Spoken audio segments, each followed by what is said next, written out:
আসসালামু আলাইকুম প্রিয় ভাই ও বোনেরা, আপনারা সবাই কেমন আছেন? আশা করি সবাই ভালো আছেন। অনেক দিন পর আপনাদের সামনে আবার চলে আসলাম। অনেক দিন আগে এই চ্যানেলটা খুলছিলাম আমি, ভিডিও দুই একটা ছাড়ছিলাম, কিন্তু সবসময় ছাড়া হয় না। আজকে অনেকদিন পর বৃষ্টির মধ্যে বসে আছি, তাই ভাবলাম আজকে আবার দেখি একটা ভিডিও বানিয়ে ছাড়ি।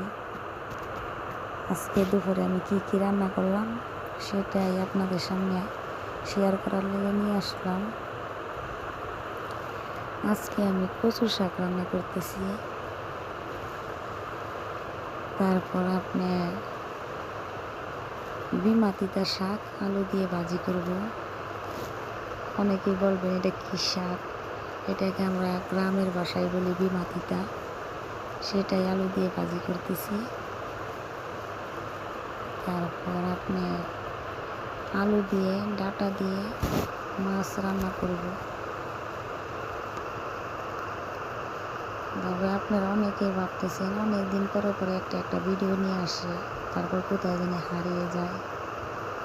আসলে গ্রামে থাকি তো, গ্রামে তো অনেক কাজকাম থাকে, যার কারণে সবসময় সময় পাই না ভিডিও বানাইতে। মনে চায় বানাইতে, আর তাছাড়া ভিডিও আমি বানাইতেও পারি না, মানে শিখতেছি তো, তার জন্যে।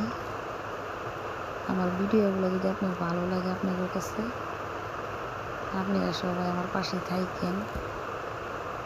আমার রান্না প্রায় শেষ হয়ে গেল।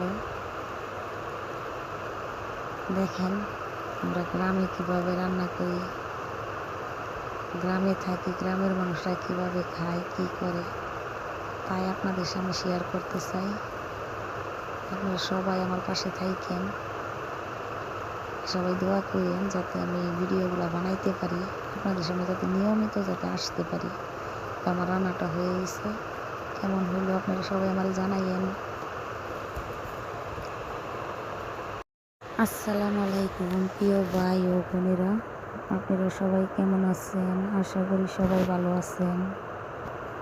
অনেক দিন পর আপনাদের সামনে আবার চলে আসলাম।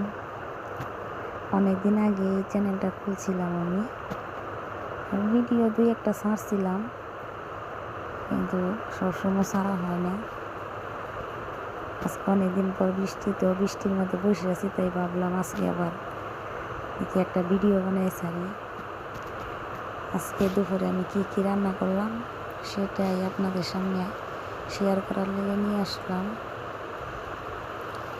আজকে আমি কচু শাক